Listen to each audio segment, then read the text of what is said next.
Welcome to this lecture. I am Tarun from Government Polytechnic Alapur Badayu. In this video lecture, I will discuss about the superconductivity and resistance dependent factor कि superconductivity क्या होती है और कौन कौन से ऐसे फैक्टर हैं जो रेजिस्टेंस को चेंज करते हैं या रेजिस्टेंस पर डिपेंड करते हैं। सुपरकंडक्टिविटी तो सुपरकंडक्टर से आती है। सुपरकंडक्टर मीन्स कंडक्टर से भी सुपर, एक ऐसा चीज, एक ऐसा मटेरियल जो कंडक्टर से भी अच्छा हो उसको सुपरकंडक्टर कहते हैं। और कौन कौन से ऐसे फैक्टर हैं जिस पर रेजिस्टेंस डिपेंड करता है कि अगर आप उन फैक्टर को चेंज कर दो तो रेजिस्टेंस चेंज हो जाएगा। तो दो पॉइंट हम लोग इस लेक्चर में स्टडी करेंगे।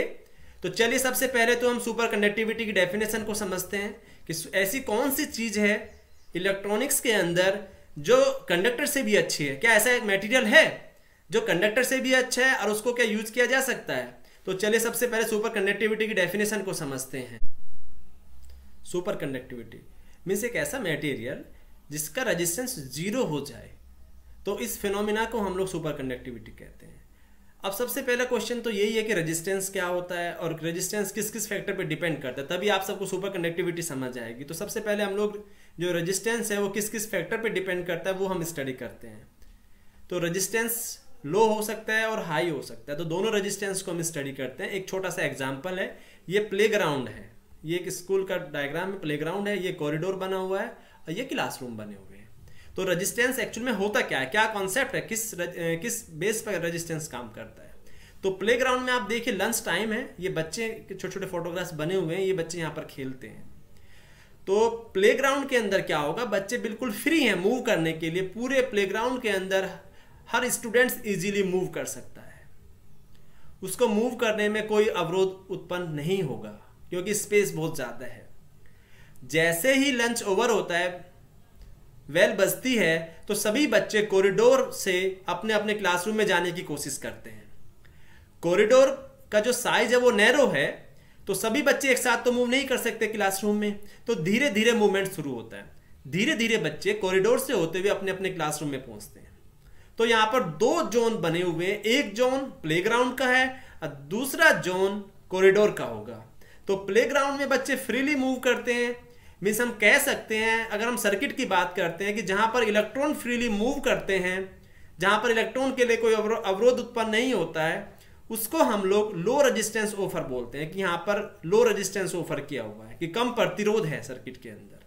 तो प्लेग्राउंड का काम क्या है, लो रेजिस्टेंस को ऑफर करना, क्योंकि इसमें कोई रास्ते में कोई अवरोध नहीं होगा।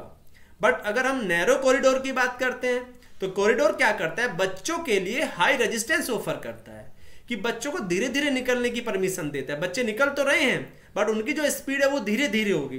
तो इसलिए दो जोन बने हुए हैं, कॉरिडोर और प्लेग्राउंड। तो प्लेग्राउंड लो रेजिस्टेंस है और कॉरिडोर हाई रेजिस्टेंस है। तो शायद ये रेजिस्टेंस का जो कॉन्सेप्ट है वो थोड़ा सा क्लियर हुआ होगा आपको इस एग्जाम्पल से। अब हम बात करते हैं कि इलेक्ट्रॉनिक सर्किट के अंदर कौन कौन से फैक्टर हैं जिन पे रेजिस्टेंस डिपेंड करता है। तो मैथमेटिकली एक फॉर्मूला बना हुआ है, R equals to rho L upon A। मैंने पहली वीडियो में डिस्कस भी किया था स्पेसिफिक रेजिस्टेंस के साथ, कि जो रेजिस्टेंस है वो लेंथ पर डिपेंड करता है, L पे डिपेंड करता है, सीधे समानुपाती होता है। लेंथ ज्यादा तो रेजिस्टेंस ज्यादा, लेंथ कम तो रेजिस्टेंस कम। बट जो क्रॉस सेक्शन एरिया है उसके जो रेजिस्टेंस है इनवर्सली प्रोपोर्शनल होता है। R is inversely proportional to cross section area. अगर एरिया ज्यादा होगा तो R कम होगा और A कम है तो R ज्यादा होगा। टाइप ऑफ मटेरियल, कि आपने कौन से टाइप का मटेरियल यूज किया है, इस बात पे भी रेजिस्टेंस डिपेंड करता है। सेम लेंथ सेम साइज की अगर आयरन का तार है और same size same cross section area का अगर सिल्वर का तार है, तो दोनों का रेजिस्टेंस अलग अलग होगा, क्योंकि आयरन की अपनी मटेरियल की क्वालिटी है और कॉपर की अपनी क्वालिटी है। तो कौन सा मटेरियल आप यूज करते हैं, रेजिस्टेंस इस बात पे भी डिपेंड करता है। और जो लास्ट टॉपिक है टेम्परेचर, टेम्परेचर कम या ज्यादा होने पर भी रेजिस्टेंस चेंज होता है। तो ये चार फैक्टर हैं, बट सुपर कंडक्टिविटी में टेम्परेचर काम आएगा, इसलिए हम टेम्परेचर को डिटेल में स्टडी करेंगे कि टेम्परेचर से कैसे चेंज होता है रेजिस्टेंस, ये आपको देखना होगा। तो तीन टाइप के मटेरियल जनरली हम यूज करते हैं, इंसुलेटर, सेमीकंडक्टर और कंडक्टर। इंसुलेटर मींस जिसमें करंट फ्लो नहीं होती, ऑलमोस्ट जीरो। सेमीकंडक्टर में थोड़ी करंट फ्लो होती है और कंडक्टर जिसमें पूरी करंट फ्लो होती है। तो तीन मटेरियल यहां पर होते हैं। तो सबसे पहले कंडक्टर की बात करते हैं। कंडक्टर के पास भी थोड़ा सा रेजिस्टेंस तो होता है और जैसे जैसे टेम्परेचर आप बढ़ाएंगे वैसे वैसे रेजिस्टेंस बढ़ जाएगा। इस पॉइंट को आप नोट करिएगा कि जैसे जैसे आपने रेजिस्टेंस को बढ़ाया, टेम्परेचर बढ़ाया, उसी हिसाब से उसका रेजिस्टेंस बढ़ जाएगा। टेम्परेचर बढ़ाइए रेजिस्टेंस बढ़ेगा, टेम्परेचर बढ़ाइए रेजिस्टेंस बढ़ेगा, टेम्परेचर कम करिए रेजिस्टेंस कम होगा, टेम्परेचर कम करिए रेजिस्टेंस कम होगा। तो ये एक अच्छा पॉइंट है, इसको ध्यान रखना। ये आगे स्लाइड में भी काम आएगा कि टेम्परेचर ज्यादा करते हैं तो रेजिस्टेंस ज्यादा होगा। ये कंडक्टर में ही ऐसा होता है। इंसुलेटर और सेमीकंडक्टर की बात हम नेक्स्ट स्लाइड में करेंगे। तो कंडक्टर का इस पॉइंट को आपको ध्यान रखना होगा कि इसका जो टेम्परेचर कोफिशिएंट है वो प्लस ही होता है। टेम्परेचर आप बढ़ा दीजिए रेजिस्टेंस बढ़ जाएगा। अब इंसुलेटर और सेमीकंडक्टर की बात करते हैं। इसमें उल्टा होता है। इसका जो टेम्परेचर कोफिशिएंट है वो नेगेटिव होता है। नेगेटिव टेम्परेचर कोफिशिएंट का क्या मतलब होगा कि रेजिस्टेंस, अगर आप टेम्परेचर बढ़ाएंगे तो रेजिस्टेंस कम होगा, टेम्परेचर बढ़ाइए रेजिस्टेंस कम होगा, टेम्परेचर बढ़ाइए रेजिस्टेंस कम होता है। तो यहां पर उल्टा होता है कंडक्टर से। इंसुलेटर और जो मोस्टली सेमीकंडक्टर है, कार्बन, सिलिकॉन, जर्मेनियम, इन सब का जो टेम्परेचर कोफिशिएंट है वो नेगेटिव है। तो तीन अलग अलग फैक्टर्स थे, कंडक्टर के लिए अलग, इंसुलेटर और सेमीकंडक्टर के लिए अलग अलग थे। तो टेम्परेचर की डिपेंडेंसी यहां से क्लियर हुई होगी। अब हम बात करते हैं सुपर कंडक्टिविटी की। सुपर कंडक्टिविटी एक ऐसी घटना है जिसमें अगर कोई भी चार्ज किसी भी कंडक्टर से जब मूव करता है तो अगर जीरो रेजिस्टेंस होना चाहिए। मींस उस सर्किट, उस कंडक्टर या उस मटेरियल के अंदर जो रेजिस्टेंस है वो जीरो अगर है तो हम उसको सुपर कंडक्टिविटी कहते हैं। कंप्लीटली जो इलेक्ट्रिक जो रेजिस्टेंस है वो डिसअपियर हो जाए, गायब हो जाए, ऑलमोस्ट जीरो हो जाए। तो जीरो कैसे होगा आप ये समझिए। मैंने आपसे कहा कि टेम्परेचर आप बढ़ाइए रेजिस्टेंस बढ़ेगा, टेम्परेचर बढ़ाइए रेजिस्टेंस बढ़ेगा। अब आप इसका उल्टा बोलते हैं, टेम्परेचर कम करो रेजिस्टेंस कम होगा, टेम्परेचर कम करो रेजिस्टेंस कम होगा, टेम्परेचर फिर से कम करो फिर से रेजिस्टेंस कम होगा। मींस आप धीरे धीरे टेम्परेचर कम करते जाओ।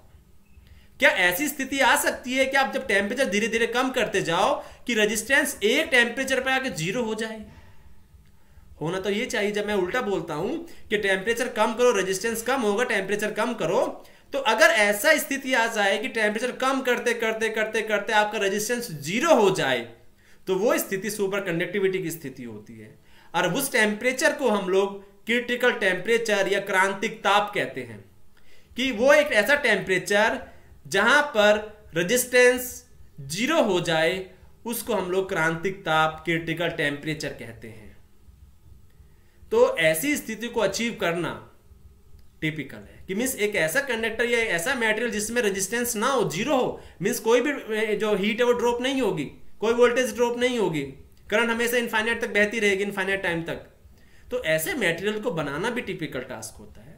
कि अगर मैं आपसे कहूं कि एक मटेरियल को -300 डिग्री तक आप ले जाइए, -400 डिग्री तक आप ले जाइए, -278 तक ले जाइए, -280 डिग्री तक लेके जाइए, तो इतने माइनस टेम्परेचर को लाने के लिए आपके पास एक ऐसा एपरेटर्स, एक ऐसा कंपोनेंट, एक ऐसी मशीन होनी चाहिए जो आपको इस टेम्परेचर तक टेम्परेचर करके दे। जितने भी फ्रिज होते हैं वो यहां तक नहीं ला सकते। इस टेम्परेचर को अचीव करना ही अपने आप में टिपिकल टास्क है। तो जो सुपर कंडक्टिविटी है, शायद ये आपको क्लियर हुई होगी कि क्रिटिकल टेम्परेचर हमेशा ध्यान रखिएगा केल्विन में ही होते हैं। आप देखिए 1.1 kelvin, 2 kelvin, 3 kelvin, 4 kelvin, 9 kelvin, means 270 -270 degree centigrade, -280 degree centigrade. इस टेम्परेचर अगर आप यहां तक लेकर आते हैं तो उस केस में आप कह सकते हैं कि जो मटेरियल आपने लिया है उसका जो रेजिस्टेंस है वो जीरो हो जाएगा। तो ये सुपर कंडक्टिविटी की डेफिनेशन थी और शायद आप लोगों को ये समझ आई होगी। Thank you for watching my lecture.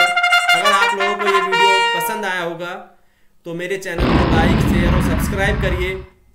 और अगर इस टॉपिक से रिलेटेड अगर आपको कोई भी डाउट है तो कमेंट सेक्शन में कमेंट कीजिए। मैं कोशिश करूंगा आप सबके क्वेश्चन का आंसर दे सकूं। Thank you.